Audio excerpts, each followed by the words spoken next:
बिस्मिल्लाहिर्रहमानिर्रहीम। अस्सलाम वालेकुम नाज़रीन, आजकल कासिम खान सूरी के हवाले से सोशल मीडिया पर बड़ी पोस्टें चल रही हैं, बड़ी बातें हो रही हैं। मैं आपको कासिम खान सूरी के हवाले से थोड़ा सा उसकी तारीख बता देता हूँ, फिर आप खुद फैसला कीजिएगा कि कासिम खान सूरी मजलूम है या क्या है। कासिम खान सूरी ने 1996 में पाकिस्तान तहरीक इंसाफ में शमूलियत अख्तियार की।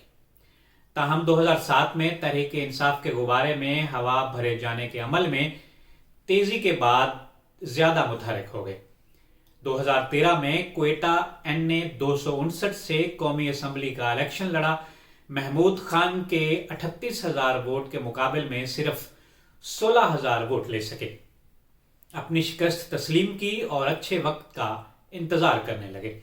फिर 2018 के इलेक्शन में NA 265 क्वेटा से मैदान में आए। रातों रात RTS बैठा और फैजियाब होकर 26,000 वोट ले लिए। मद्दे मुकाबिल नवाबजादा लश्करी रईसानी 20,000 वोट ले सके, जबकि महमूद अचकजई को 16,000 वोटों तक महदूद रखा गया। लश्करी रईसानी ने नतायज तस्लीम करने की बजाय वोटों की गिनती और तस्दीक की दरखास्त दायर कर दी। इलेक्शन ट्राइब्यूनल ने करार दिया कि तकरीबन 57% वोट नादरा से तस्दीक ना हो सके। वो जाली हैं या असली, उसके बारे में नहीं मालूम हो सका। कई जगह फॉर्म 45 मिस है और बहुत सी जगह काउंटर फाइल भी मिस है, लिहाजा दोबारा इलेक्शन करवाए जाएं। दूसरी जानब कासिम खान सूरी तब तक डिप्टी स्पीकर कौमी असम्बली बन चुके थे और ताल्लुकात की मजबूती पहले से ज्यादा थी। चुनाचे सुप्रीम कोर्ट ने भी करार दिया कि जब तक केस की नजरसानी अपील का मुकम्मल फैसला नहीं होता, कासिम सूरी डिप्टी स्पीकर और MNA रह सकते हैं। और नाजरीन, आपको मालूम है कि वो फैसला आज तक नहीं आया।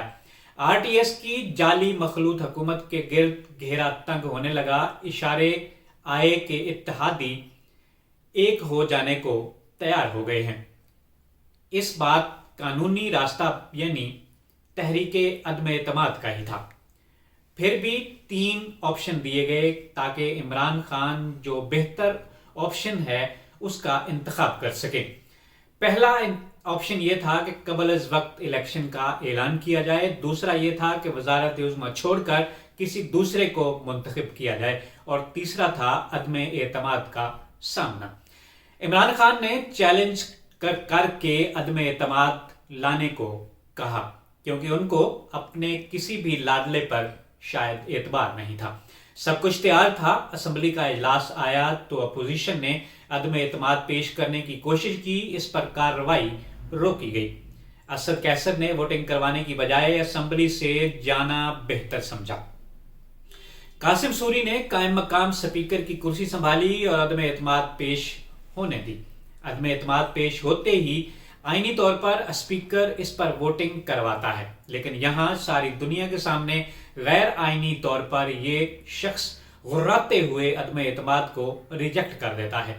वो करारदाद पेश करने वालों को बैरूनी मुदाखलत का अलंबरदार करार देकर आर्टिकल 5 के तहत उनकी अदम एतमाद को मुल्क से गद्दारी करार देता है।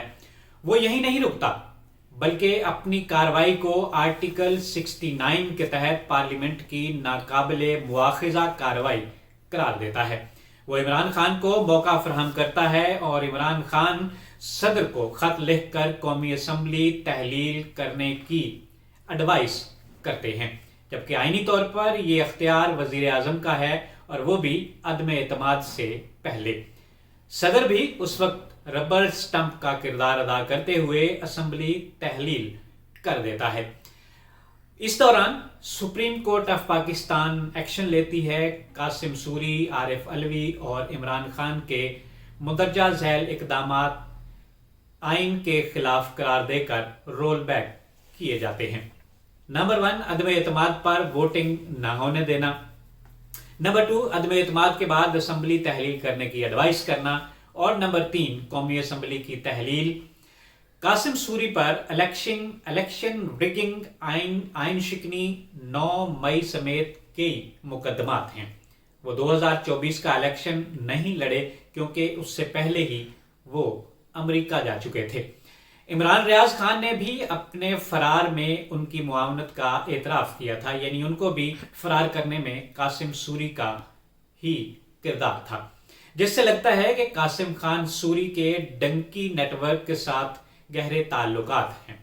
खैर, कासिम सूरी पाकिस्तान के बड़े सरकारी ओहदों पर गैर कानूनी तौर पर काबिज रहे, वहां गैर कानूनी काम किए, फिर गैर कानूनी तरीके से मुल्क से फरार हुए, अमेरिका को मदाखलत का जिम्मेदार करार दिया, उसके खिलाफ जिहाद के फतवे दिए, फिर उसी अमेरिका में जाना पसंद किया। आज खबर है कि वो अमेरिका में उबर चलाकर जिंदगी गुजार रहे हैं। सवाल यह है कि जिसने अपनी रियासत के बड़े ओहदे को जाती और पार्टी मफाद के लिए इस्तेमाल किया हो, कोई दूसरा मुल्क उसे स्टेट सेक्रेटरी की नौकरी तो नहीं दे सकता, उसको टैक्सी ड्राइवर की ही नौकरी मिल सकती है। और दूसरी बात यह है कि क्या इतने बड़े ओहदे पे रहने वाला, पार्लियामेंट को चलाने वाला डिप्टी स्पीकर इतना ही अनपढ़ और नालायक है और उसमें इतनी भी काबिलियत नहीं है कि वहां जाकर कोई ढंग की नौकरी कर सके, वहां जाकर टैक्सी ड्राइवर बन गया। आज के लिए इतना ही, इजाजत दीजिए। अल्लाह निगहबान।